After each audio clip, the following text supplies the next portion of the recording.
అబ్బో ఇక్కడ కేజీ చీరలు కొంటే అర కేజీ చీరలు ఫ్రీ అంట. మంగళ్య షాపింగ్ మాల్, కేజీల్లో సేల్, టన్నుల్లో ఆనందం.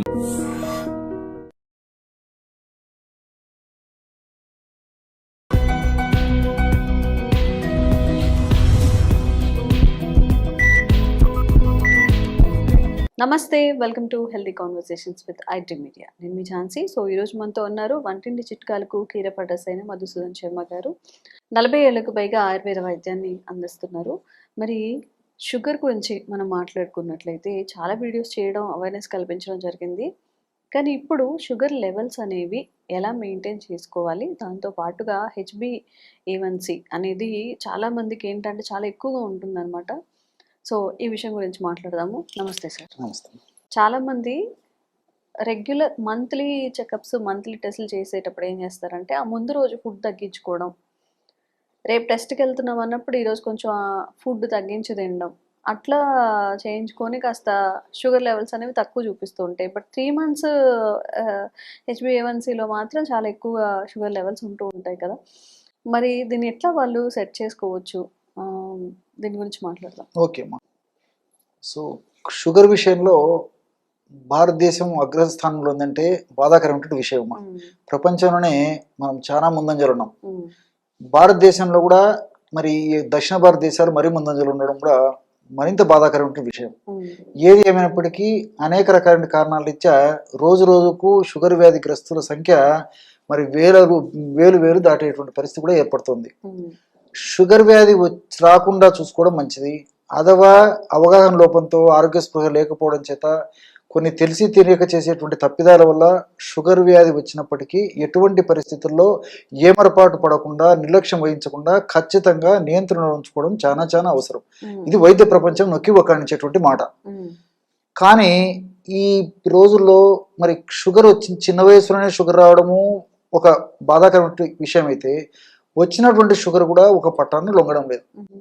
సో షుగర్ రక్తంలో పెరిగే కొద్దీ వద్దకు వెళ్ళినప్పుడు మరి మామూలుగా ఉపయోగించేటువంటి మందులకు తోడు ఆ యొక్క మందులను డోస్ పెంచడం కానీ, లేకపోతే ఆ యొక్క మందులకు మరిన్ని మందులు తోడు చేసి ఇవ్వడం కానీ, మరీ తప్పని పరిస్థితుల్లో ఇన్సులిన్ వాడడం కానీ, మరి షుగర్ నియంత్రణలో ఉంచుకోవడమే కాన్సెప్ట్ కాబట్టి, టార్గెట్ అదే కాబట్టి తప్పని పరిస్థితుల్లో వైద్యులు కూడా మరి ఇలాంటి ఔషధాలు వాడుకోవాల్సిన పరిస్థితి ఏర్పడుతుంది. కానీ కొంతమందిలో ఎన్ని రకాల మందులు వాడినప్పటికీ కంట్రోల్ అయ్యేటువంటి పరిస్థితి కూడా ఉండడం లేదు. ఏది ఏమైనప్పటికీ ఆహార పరంగా జాగ్రత్తలు తీసుకోవాలి, ఔషధ పరంగా మంచి ఔషధాలు వాడుకోవాలి. అదేవిధంగా విహారం అంటే ఏదో ఒక ఎక్సర్సైజ్ ఉండాలన్నమాట. ఈ 3 పాటించినప్పుడే షుగర్ను కరెక్ట్గా నియంత్రించుకోవడానికి వీలవుతుంది. అంతేగాని ఏదో ఆహార నియమాలు పాటిస్తున్నా అంటే ప్రాథమిక దశలో ఉండేటువంటి పరిస్థితి కొద్ది గొప్ప ఉండే పరిస్థితి పర్లేదు, కానీ మరి పూర్తి ఎక్కువ స్థాయిలో ఉన్నప్పుడు మాత్రం తప్పనిసరిగా అవసరాన్ని బట్టి మందులు కూడా వాడుకోవాల్సి వస్తుంది అనమాట. కాబట్టి పరిస్థితిని బట్టి వాళ్ళు ఆ నియమాలు పాటిస్తుండాలి. ఆహార పరంగా మనం ఆలోచించినట్లయితే పుల్కాలు తీసుకోవడం మంచిదమ్మా. అంటే మల్టీగ్రెయిన్ పుల్కాలు 1 కానీ 2 కానీ పుల్కాలు తీసుకొని ఆ పుల్కాలని వాడుకోవడం వల్ల ఈ షుగర్ వ్యాధి నియంత్రణలో ఉంటుంది. ఆ యొక్క ప్రభావం చేత HbA1c కూడా కంట్రోల్లోకి వచ్చేదానికి అవకాశం ఉంటుంది అనమాట. మరి ఈ మల్టీగ్రెయిన్ ఎలా వాడుకోవాలంటే, మల్టీగ్రెయిన్ రోటీని 2 లేదా 3 రోటీలు తయారు చేసుకోవాలంటే, ఫర్ ఎగ్జాంపుల్ ఉదాహరణకి ఒక రోటీకి ఒక 1 teaspoon మ్యాక్సిమం ఒక 2 teaspoon వరకు కసూరి మేతి కలపాలమ్మా. అంటే మల్టీగ్రెయిన్ పిండి తీసుకుంటాం కదమ్మా, అందులోనే కసూరి మేతి అంటే ఏం లేదు, మెంతి ఆకుమా, ఎండించినటువంటి మెంతి ఆకునే కసూరి మేతి అనేటువంటి పేరుతో పిలుస్తుంటారు. ఇది ఉత్తర భారతదేశంలో, నార్త్ ఇండియాలో చాలా ఫేమస్ అనమాట. మన సైడ్ చాలా మందికి తెలియకపోవచ్చు, మనకు మార్కెట్లో దొరుకుతుందమ్మా. కసూరి మేతి అంటే ఇస్తారనమాట. 1 నుంచి 2 స్పూన్లు ఆ పిండిలో కలిపేసేసి కాస్త నానబెట్టేసేసి వాటిని పుల్కాలు కానీ, రోటీలు కానీ, చపాతీలు కానీ ఏ పద్ధతిలో తయారు చేసుకుని వాడుకుంటారో ఆ పద్ధతిలో వాడుకోవడం వల్ల చాలా చక్కటి ప్రయోజనం చేకూరుతుంది. ఎందుకంటే ఈ కసూరి మేతిలో కూడా ఫైబర్ ఎక్కువగా ఉంటుంది. అదేవిధంగా షుగర్ను తగ్గించేటువంటి అనేక రకాల రసాయన పదార్థాలు ఉండడం చేత ఇన్సులిన్ రెసిస్టెన్స్ బాగా తగ్గిపోయి ఇన్సులిన్ సెన్సిటివిటీ పెంచేందుకు ఈ కసూరి మేతి చాలా చక్కగా ఉపయోగపడుతుందమ్మా. కాబట్టి కసూరి మేతిని ఆ పద్ధతిలో వాడుకోవాలి. దాంతోపాటు ఆహారం తీసుకున్న తర్వాత రోజు 2 సార్లు ఒక చిన్న కప్పు మంచి పెరుగులో, అంటే పెరుగు కూడా ఫ్రిడ్జ్ నుంచి తీసినది వెంటనే వాడకుండా, ఫ్రిడ్జ్ నుంచి బయటికి తీసిన తర్వాత గది ఉష్ణోగ్రత వచ్చిన తర్వాత అలాంటి పెరుగులో 1 teaspoon ఈ మెంతులను వేయించి చేసినటువంటి పొడి కలుపుకొని తీసుకోవాలమ్మా. ఉమ్, కాబట్టి మెంతుల పొడి అలాగే వాడినా నీటిలో కలిపి వాడినా కొద్దిగా చేదు అనిపించవచ్చు, కానీ మరి ఆ క్వాంటిటీ పెరుగుతో మెంతి పొడి కలపడం వల్ల అంత తీసుకోలేనంత ఇబ్బంది అయితే ఉండదమ్మా. ఓకే. కాబట్టి అంత మరీ అవసరమైతే కాస్త ఇలాచి పౌడర్ కూడా కలుపుకోవచ్చు. ఉమ్, కాబట్టి అంత ఇబ్బంది అయితే ఉండదమ్మా. చాలా మందికి చెప్తుంటాం, వాడుతుంటారు కదమ్మా. ఉమ్, బట్ ఆ ఫీడ్బ్యాకే మీకు నేను ఇవ్వడం కూడా జరుగుతుంది అన్నమాట. ఓకే. సో 2 times ఆ విధంగా ఈ యొక్క కప్పు పెరుగులో 1 టీ స్పూను ఉమ్, మెంతులను వేయించేసినటువంటి చూర్ణం పొడి కలిపేసి తీసుకోవాలి. ఉమ్, మెంతులు మరి అనేక పరిశోధన సంస్థల్లో కూడా జరిగినటువంటి పరిశోధనలు కూడా ఈ మెంతులు షుగర్ వ్యాధిని చక్కగా నియంత్రిస్తాయని చెప్పేసి కూడా ఉమ్, పరిశోధన కూడా రుజువైందమ్మా. ఓకే. భవిష్యత్తులో వచ్చేటువంటి పరిణామాలను కూడా రాకుండా త్వరగా రాకుండా ఉండేందుకు కూడా మెంతులు సహాయపడతాయని చెప్పేసి కూడా పరిశోధనలో నిరూపితమైంది. ఉమ్, ఉదాహరణకు హైదరాబాద్లో ఉన్నటువంటి జాతీయ పోషకాహార సంస్థ వాళ్ళు కూడా ఈ మెంతుల మీద పరిశోధనలు చేసి సమర్థవంతంగా ఈ షుగర్ వ్యాధికి చక్కగా ఉపయోగపడుతుందని చెప్పేసి కూడా వాళ్ళు కూడా నిరూపించడం జరిగిందమ్మా. ఓకే. కాబట్టి ఈ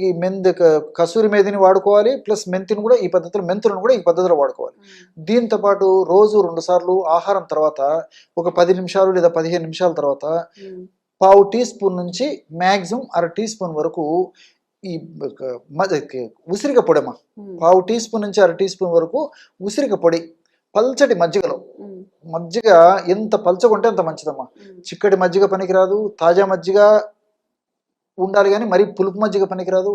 ఫ్రిడ్జ్ నుంచి తీసినటువంటి మజ్జిగ కూడా వెంటనే వాడకూడదమ్మా. ఉమ్, అత్యంత పల్చగా ఉన్నటువంటి మజ్జిగలో 1/2 teaspoon maximum 1/2 teaspoon నుంచి 1/2 టీ స్పూన్ వరకు ఈ యొక్క ఉసిరిక పొడి ఉమ్, కలిపేసి తీసుకుంటున్నారనమాట. ఓకే. ఈ విధంగా రెగ్యులర్గా ఈ 3 పదార్థాలను నేను చెప్పినటువంటి పద్ధతిలో వాడుకోవడం వల్ల వాళ్ళు వాడేటువంటి మందుల యొక్క సైడ్ ఎఫెక్ట్స్ మ్యాక్సిమం లేకుండా చేసేదానికి ఈ యొక్క ఔషధాలు ఉపయోగపడతాయి. ఉమ్, ఎందుకంటే ఉసిరిలో సి విటమిన్ ఉంది, అదేవిధంగా బెస్ట్ యాంటీ ఆక్సిడెంట్గా పనిచేస్తుంది. దీంతోపాటు ఈ ప్యాంక్రియాస్ దెబ్బతినకుండా ప్యాంక్రియాస్ను రక్షించేందుకు కూడా, ఎందుకంటే ప్యాంక్రియాస్ నుంచి ఇన్సులిన్ ఉత్పత్తి అవుతుంటుంది కాబట్టి ప్యాంక్రియాస్ని రక్షించేందుకు ఉసిరిక చాలా చక్కగా ఉపయోగపడుతుంది. దీంతోపాటు ఉసిరికలో ఉన్నటువంటి అనేక రకాల రసాయన పదార్థాలు ఇన్సులిన్ సెన్సిటివిటీని బాగా పెంచుతాయమ్మా. ఉమ్, సో ఎప్పుడైతే ఇన్సులిన్ సెన్సిటివిటీ పెరుగుతుందో అప్పుడు రక్తంలో ఉన్నటువంటి చక్కెర కూడా చెక్క కణంలోకి వెళ్ళేందుకు ఉపయోగపడుతుంది అనమాట. ఉమ్, కాబట్టి ఈ ఉసిరికలో ఇలాంటి అనేక రకాల రసాయన పదార్థాలు చాలా సమర్థవంతంగా ఉపయోగపడతాయి. అంతేకాకుండా నేను ఇంతకుముందు చెప్పినట్లు చిన్న వయసులోనే షుగర్ రావడం మొదలైంది కాబట్టి చిన్న వయస్సులోనే అవయవాల శైథిల్యం పొందడం కూడా మొదలవుతుంటుంది అనమాట. అంటే కణం కూడా ఈ షుగర్ వల్ల డ్యామేజ్ అయ్యేటువంటి పరిస్థితి ఏర్పడుతుంది. ఉమ్, అందుకే ఈ యొక్క విషయం నేను చెప్పేసరికి నాకు మరొక విషయం కూడా గుర్తొస్తుందమ్మా. అస్వాస్థ్యం సర్వగాత్రేషు అని చెప్పేసి మన మహర్షులు చెప్పడం జరిగింది. ఉమ్, అంటే షుగర్ వ్యాధి వల్ల అస్వాస్థ్యం సర్వగాత్రేషు. ఉమ్, అస్వాస్థ్యం అంటే అనారోగ్యం, ఉమ్, స్వాస్థ్యం అంటే ఆరోగ్యము, అస్వాస్థ్యం అంటే అనారోగ్యం. ఉమ్, సర్వ అంటే సర్వం, గాత్రం అంటే శరీరం. ఓకే. సో సమస్తమైనటువంటి శరీరంలో అవయవాలు, అంగాలు, కణజాలాలు ప్రతి ఒక్కటేమా. ఉమ్, సో దీనివల్ల వ్యాధిగ్రస్తం అవుతాయని చెప్పేసి వాళ్ళు సూక్ష్మంగానే ఆ రోజే చెప్పడం జరిగింది అనమాట. ఓకే. కాబట్టి మీరు ఈ రోజు కూడా గమనించండి, షుగర్ వ్యాధి నియంత్రణ లేకపోతే తలకు సంబంధించిన జబ్బులు వస్తాయి, మెదడుకు సంబంధించినటువంటి జబ్బులు వచ్చేటువంటి పరిస్థితి ఏర్పడుతుంది, గుండెకు సంబంధించినటువంటి జబ్బులు వస్తాయి, రక్తనాళాలకు సంబంధించిన సమస్యలు వస్తాయి, ఉమ్, నరాలకు సంబంధించినటువంటి జబ్బులు వస్తాయి, పేగులకు సంబంధించినటువంటి జబ్బులు వస్తాయి, ఉమ్, కంటికి సంబంధించినటువంటి జబ్బులు వస్తాయి, మూత్రపిండాలకు సంబంధించిన జబ్బులు వస్తాయి, చర్మానికి సంబంధించిన సమస్యలు వస్తాయి. వీటినన్నింటినీ ఎదుర్కోవాలి. షుగర్ వ్యాధి కంట్రోల్లో ఉండాలి, ఈ జబ్బులు రాకుండా ఉండాలి, వచ్చినటువంటి జబ్బులు కూడా ప్రమాదకరంగా పరిణమించకుండా ఉండాలంటే ఉసిరిక పెట్టింది పేరమ్మా. ఉమ్, కాబట్టి ఉసిరికకు అంత శక్తి ఉందన్నమాట. కాబట్టి అమృత అనేటువంటి పేరు కూడా ఉంది. అంటే మృతమయ్యేటువంటి శరీరాన్ని నుంచి కూడా కాపాడి ఆ మృతత్వాన్ని కాపాడి అమృతత్వాన్ని చేకూరుస్తుందని చెప్పేసి ఆ పేరు కూడా ఉసిరికి ఇవ్వడం జరిగిందనమాట. అంటే అంత అద్భుతమైనటువంటి ఔషధ గుణాలు ఉసిరిక సొంతం. కాబట్టి షుగర్ వ్యాధిగ్రస్తులు ప్రతి ఒక్కరు కూడా వాళ్ళు వాడేటువంటి ఔషధాలు, వైద్యులు సూచించిన మేరకు వాళ్ళు చెప్పేటువంటి ఔషధాలు వాడుకుంటూ ఈ యొక్క ఔషధాన్ని వాడుకోవడం వల్ల కూడా ఇంతకుముందే మీరు అన్నట్టు షుగర్ వ్యాధి నియంత్రణలో ఉంటుంది. అదేవిధంగా ఈ కాంప్లికేషన్స్ రాకుండా ఉంటాయి. చక్కటి జీవన విధానం వాళ్ళు పాటించడం వల్ల, ఈ యొక్క ఔషధాన్ని కూడా వాడుకోవడం వల్ల నిండు నూరేళ్ళు చక్కటి ఆరోగ్యాన్ని వాళ్ళం సొంతం చేసుకోవడానికి అవకాశం ఉంటుంది. కాబట్టి ఈ యొక్క ఔషధం వల్ల అన్నీ మనకు సైడ్ బెనిఫిట్స్ ఉంటాయి, ఎలాంటి సైడ్ ఎఫెక్ట్స్ ఉండవు. కాబట్టి మరి దీర్ఘకాలం పాటు వాడినప్పటికీ అన్నీ మనకు ప్రయోజనాలు చేకూరుతాయి. కాబట్టి అందరూ వాడుకోదగ్గ దివ్యమైనటువంటి ఔషధం ఏదంటే ఈ ఔషధం చెప్పుకోవచ్చు. కాబట్టి ఈ ఔషధాన్ని మరి నేను చెప్పేది ఏంటంటే ఈ ఔషధాన్ని వాడుకుంటూ మరి ఈ వైద్యులు సూచించే మేరకు పరీక్షలు చేయించుకోవడం వల్ల వాళ్ళు కూడా షుగర్ ఎప్పుడైతే తగ్గిపోతుందో కంట్రోల్లోకి వస్తుందో ఔషధాలు కూడా తగ్గిస్తారు. ఆ ఔషధాల వల్ల మరి సైడ్ ఎఫెక్ట్స్ కూడా రాకుండా ఉండేదానికి అవకాశం ఏర్పడుతుంది. కాబట్టి మల్టిపుల్ బెనిఫిట్స్ ఉంటాయి. కాబట్టి ఈ పద్ధతిలో నేను చెప్పినటువంటి ఆహార ఔషధాలను వాడుకోవడం వల్ల చక్కటి ఆరోగ్యం, నిండు నూరేళ్ళు మంచి ఆరోగ్యవంతమైన జీవితాన్ని గడపడానికి అవకాశం ఏర్పడుతుందమ్మా. సో రోజు రోజుకి షుగర్ పేషెంట్స్ పెరిగిపోతున్నారు అండ్ ఈ అలోపతి మెడిసిన్స్ వాడడం వల్ల లాంగ్ రన్లో చాలా ఇష్యూస్ అనేవి ఫేస్ చేస్తున్నారు. మరి ఎలాంటి సైడ్ ఎఫెక్ట్స్ లేకుండా ఆయుర్వేదంలో షుగర్ని కంట్రోల్ చేసే మెడిసిన్స్ ఉన్నాయా? ఎలా వాడాలి? ఎక్కడ దొరుకుతాయి? సైడ్ ఎఫెక్ట్స్ లేకుండా సైడ్ బెనిఫిట్సే ఇంచుమించు 190%, 99% వరకు ఆయుర్వేద మందుల వల్ల ఉంటుందమ్మా. కాబట్టి వైద్యులు సూచించిన మేరకు ఆ ఔషధాలు వాడుకుంటూ ఇప్పుడు నేను చెప్పబోయేటువంటి ఔషధం వాడుకోవడం వల్ల ఆ యొక్క ఔషధాల యొక్క డోసు బాగా తగ్గించడానికి అవకాశం ఏర్పడుతుంది. ఆ ఔషధాల వల్ల వచ్చేటువంటి సైడ్ ఎఫెక్ట్స్ కూడా మ్యాక్సిమం తగ్గించడానికి ఈ యొక్క ఔషధాలు ఉపయోగపడతాయి, అంటే ఆయుర్వేదం ఔషధాలు. కాబట్టి మల్టిపుల్ బెనిఫిట్స్ దీనివల్ల ఉంటాయమ్మా. కాబట్టి షుగర్ వ్యాధి వచ్చిందంటే ఒక పట్టాన కంట్రోల్ కాదు, ఖచ్చితంగా నియంత్రణలో ఉంచుకోవాలని చెప్పేసి వైద్య ప్రపంచం కూడా చెప్తుంది.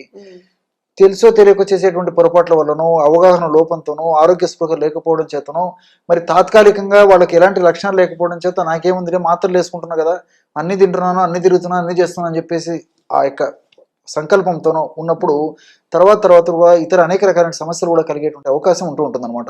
మరి ఈ నేపథ్యంలో తక్కువ కృత్రిమ ఔషధాలతో పాటు అద్భుతంగా పనిచేసేటువంటి ఆయుర్వేద ఔషధాలను కూడా, ప్రకృతిలో దొరికేటువంటి ఔషధాలను కూడా జోడించి వాడినప్పుడు మల్టిపుల్ బెనిఫిట్స్ కలుగుతుంటాయి అన్నమాట. మరి అలాంటి ఔషధాల్లో అనేక రకాలైన ఔషధాలు ఉన్నప్పటికీ అందరూ తయారు చేసుకుని వాడుకోదగ్గ క్షేమదాయకమైనటువంటి ఔషధాన్ని ఇప్పుడు మీకు చెప్తాను. 4 పదార్థాలతో షుగర్ వ్యాధికి చక్కటి ఔషధాన్ని తయారు చేసుకొని షుగర్ వ్యాధి నియంత్రణలో ఉంచుకోవడమే కాకుండా షుగర్ వ్యాధి వల్ల భవిష్యత్తులో ఉపద్రవాలు రాకుండా కూడా ఇప్పుడు నేను చెప్పబోయేటువంటి ఔషధం వాడుకోవడం వల్ల ప్రయోజనం చేకూరుతుంది. మొట్టమొదటిది పొడపత్రి చూర్ణం. పొడపత్రి ఇది పుట్టభద్ర, పుట్ల పొదర, ఇలా కొన్ని ప్రాంతాల్లో కొన్ని పేర్లతో పిలుస్తుంటారమ్మా. అవన్నీ సామాన్య వాళ్లకు అదంతా అండర్స్టాండ్ కాకపోవచ్చు. కాబట్టి పొడపత్రి అనేది ఎక్కువ మందికి తెలుసు అనమాట, వ్యవహారిక నామం. దీన్ని సంస్కృతంలో మధునాశిని అంటారు. మధును అంటే తీపుదనం, నాశిని అంటే నశింపజేయడం. ఆ పొడపత్రి అనేటువంటి దాన్ని ఆకుని కానీ పొడిని కానీ మనం నమలడం కానీ లేకపోతే పొడి చప్పరించిన తర్వాత కొద్దిసేపటి వరకు మనం తీపి పదార్థం, పంచదార ఇలాంటి నోట్లో వేసుకున్నప్పటికీ కూడా మనకు ఏదో రాళ్ళ పిండి నవ్వినట్టు ఉంటుంది తప్ప మట్టి నవ్వినట్టు ఉంటుంది, రుచి తెలియదమ్మా. అంత అద్భుతమైన శక్తి ఈ యొక్క మధునాశిని అనే ఒక ఔషధం యొక్క శక్తి. అందుకే దాన్ని మధునాశిని అనేటువంటి పేరు పెట్టడం జరిగింది అనమాట. ఈ మధునాశిని అనేటువంటిది లేదా పొడపత్రి అనేటువంటి యొక్క మొక్క యొక్క ఆకులు మనకు మార్కెట్లో దొరుకుతాయి, ఎండించినటువంటివి. సో ఆకులు తెచ్చుకొని పౌడర్ చేసుకోవచ్చు, లేకపోతే పొడి కూడా ప్రామాణిక కంపెనీ వాడు తయారు చేసేటువంటి చూర్ణాన్ని విచారించి తెచ్చుకొని వాడుకున్నా సరిపోతుంది. 50 గ్రాములు పొడపత్రి చూర్ణం. రెండవ పదార్థంగా నేరేడు విత్తనాల చూర్ణం. నేరేడు పళ్ళు సర్వసాధారణంగా సీజన్లోనే కనిపిస్తాయి, తర్వాత కనిపించవు. కానీ నేరేడు విత్తనాలు ఎండించినటువంటివి మనకు మార్కెట్లో దొరుకుతాయి సంవత్సరం అంతా. నేరేడు విత్తనాల యొక్క చూర్ణం కూడా దొరుకుతుంది. కాబట్టి ఫ్రెష్ గా తయారు చేసినటువంటి నేరేడు విత్తనాల చూర్ణం తెచ్చుకొని వాడుకున్నా సరిపోతుంది. ఒక 50 గ్రాములు నేరేడు విత్తనాల చూర్ణం. అట్లే మూడవ పదార్థంగా ఉసిరిక పొడి, మంచిది కూడా మనకు మార్కెట్లో దొరుకుతుందమ్మా. ఉసిరిక పొడి ఒక 50 గ్రాములు తీసుకోవాలి. ఆమ్లా పౌడర్ అనేటువంటి పేరుతో దాన్ని పిలుస్తారు. 4వ పదార్థంగా పసుపు.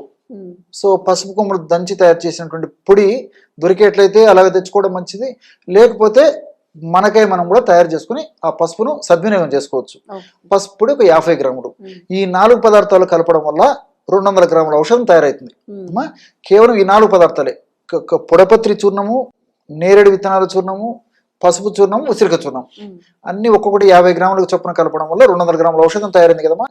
దీన్ని ఉదయం పూట ఆహారానికి ఒక 10 నిమిషాల ముందు, రాత్రిపూట ఆహారానికి ఒక 10 నిమిషాల ముందు ఒక 50 ml నీళ్ళల్లో 1/2 టీ స్పూన్ కలిపేసి తీసుకుంటున్నారు. ఇంతేమ్మా. ఈ విధంగా రెగ్యులర్గా తీసుకోవడం వల్ల షుగర్ వ్యాధి సమర్థవంతంగా నియంత్రణలో ఉంటుంది. షుగర్ వ్యాధి వల్ల ఉపద్రవాలు రాకుండా ఉంటాయి. అంతేకాకుండా షుగర్ వ్యాధిలో వ్యాధిగ్రస్తుల్లో మీరు చాలా మందిని గమనించుంటారమ్మా. షుగర్ ఒకవేళ కంట్రోల్లో ఉన్నప్పటికీ వాళ్ళకు మూత్రం ఎక్కువగా వస్తుంటుంది, బహుమూత్రం, పాలియూరియా అని చెప్పేసి చెప్తుంటారు అనమాట. అలాంటి బహుమూత్రం సమస్య తగ్గేందుకు నేరేడు ఉపయోగపడుతుంది. షుగర్ వ్యాధిగ్రస్తుల్లో మూత్రాశయానికి సంబంధించినటువంటి మూత్ర వ్యవస్థకు సంబంధించినటువంటి జబ్బులు కూడా ఎక్కువగా వస్తుంటాయి. కాబట్టి ఆ జబ్బులు రాకుండా ఉండేందుకు, వచ్చినటువంటి జబ్బులు త్వరగా తగ్గేందుకు ఈ నేరేడు చాలా అద్భుతంగా పనిచేస్తుంది. అదేవిధంగా పొడపత్రి ముఖ్యంగా ఈ లివర్ లాంటి అవయవాలకు ఏదైనా జబ్బు వచ్చినప్పుడు కూడా బాగా చక్కగా సమర్థవంతంగా ఆ యొక్క జబ్బును తగ్గించేందుకు చాలా చక్కగా ఉపయోగపడుతుంది. అంతేకాకుండా ఇన్సులిన్ రెసిస్టెన్స్, సెన్సిటివిటీ ఇలాంటి పరిస్థితుల్లో ఇన్సులిన్ సెన్సిటివిటీని పెంచేందుకు ఇది చక్కగా ఉపయోగపడుతుంది. దీంతో పాటు పరోక్షంగా వెయిట్ తగ్గేందుకు కూడా ఈ యొక్క మధునాశిని లేదా పొడపత్రి ఉపయోగపడుతుందమ్మా. కాబట్టి ఈ వెయిట్ ఉన్నటువంటి వాళ్ళలో షుగర్ ఒక పట్టణం లొంగకుండా ఉండేటువంటి పరిస్థితి ఏర్పడుతుంది. కాబట్టి ఈ యొక్క కొవ్వు కణాల్లో అధికంగా సంచితమైనటువంటి కొవ్వును కరిగించేందుకు కూడా ఈ మధునాశిని లేదా పొడపత్రి ఉపయోగపడుతుంది అనమాట. దీంతో పాటు ఉసిరికలో సి విటమిన్ ఎక్కువ ఉంది. అంతేకాకుండా ఉసిరికల్లో ఉన్నటువంటి వివిధ రకాలైనటువంటి ఈ ఎలాజిక్ యాసిడ్ ఇలాంటి అనేక రకాల రసాయన పదార్థాలు వ్యాధి నిరోధక శక్తిని పెంచడమే కాకుండా ఇన్సులిన్ ఉత్పత్తిని బాగా సమర్థవంతంగా ఉత్పత్తి అయ్యేట్లు చేస్తాయి. దీంతో పాటు చిన్న చితక జబ్బులు రాకుండా ఉండేందుకు ఈ యొక్క ఉసిరి ఉపయోగపడుతుంది. ముఖ్యంగా మెదడుకు సంబంధించిన జబ్బులు రాకుండా, రక్తనాళాలకు సంబంధించిన సమస్యలు రాకుండా, గుండెకు సంబంధించిన జబ్బులు రాకుండా, చర్మానికి సంబంధించిన జబ్బులు రాకుండా, ఇలాంటి అనేక రకాలైనటువంటి అవయవాలకు సంబంధించిన జబ్బులు రాకుండా ఉండేది కూడా ఉసిరికి చాలా సమర్థవంతంగా పనిచేస్తుందమ్మా. పసుపు గురించి మీకు ప్రత్యేకంగా చెప్పనక్కర్లేదు. పసుపులో ఉన్నటువంటి కుర్కుమిన్ అనేటువంటి రసాయన పదార్థము ఈ షుగర్ వ్యాధిని నియంత్రించేందుకు చాలా చక్కగా ఉపయోగపడుతుంది. సర్వసాధారణంగా షుగర్ వ్యాధి వచ్చినటువంటి వాళ్ళలో, షుగర్ సరిగా నియంత్రణలో లేకపోయినటువంటి వాళ్ళలో ముఖ్యంగా చర్మ వ్యాధులు విపరీతంగా వస్తుంటాయమ్మా.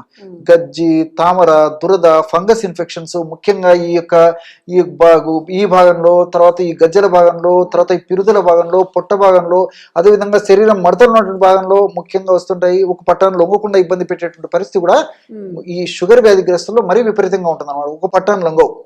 సో ఇలాంటి పరిస్థితుల్లో మరి రక్తాన్ని శుద్ధి చేసేందుకు, రక్తదోషాలను తొలగించేందుకు, గజ్జి, దురద ఇలాంటి లక్షణాలు తగ్గించేందుకు ఈ పసుపులో ఉన్నటువంటి కుర్కుమిన్ చాలా చక్కగా ఉపయోగపడుతుంది.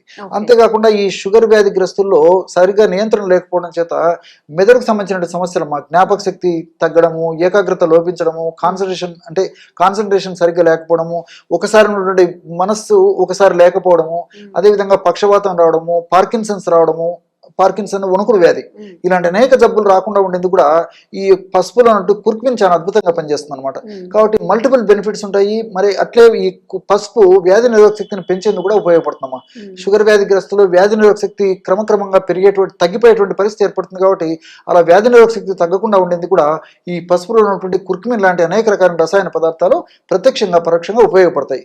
కాబట్టి టోటల్గా నేను చెప్పొచ్చేది ఏంటంటే, సో ఈ యొక్క ఔషధం వాడుకోవడం వల్ల మల్టిపుల్ బెనిఫిట్స్ ఉంటాయి. కాబట్టి దీర్ఘకాలం పాటు వాడినప్పటికీ అన్ని సైడ్ బెనిఫిట్స్ ఉంటాయి. కాబట్టి వైద్యులు సూచించిన మేరకు ఆ యొక్క ఔషధాలు వాడుకుంటూ దీన్ని కూడా వాడుకోవడం వల్ల చక్కటి నిండేళ్లు ఆరోగ్యవంతమైనటువంటి జీవితాన్ని గడపడానికి అవకాశం ఉంటుందమ్మా.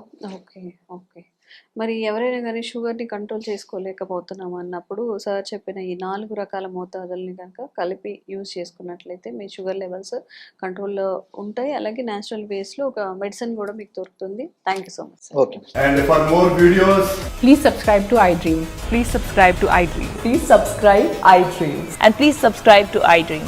For more videos, subscribe to iDream. please like, share and subscribe to the channel. Congratulations, iDream. Subscribe to iDream. Subscribe to iDream. So subscribe to iDream Media. iDream team అందరికి huge congratulations. Please subscribe iDream Media. Please subscribe to iDream. Subscribe iDream. Please subscribe to iDream. iDream అంటే నా కళల ఛానల్ను subscribe చేసుకున్న నోరు తిరుగుతలేదు. మీరైతే గంట గుర్తు కొట్టండి. For more such videos, please subscribe to iDream. Subscribe to iDream. Please subscribe to iDream. Please subscribe iDream Media. Please do subscribe to iDream. Please subscribe to iDream Media. For best entertainment and information, please subscribe iDream. And don't forget to subscribe to iDream.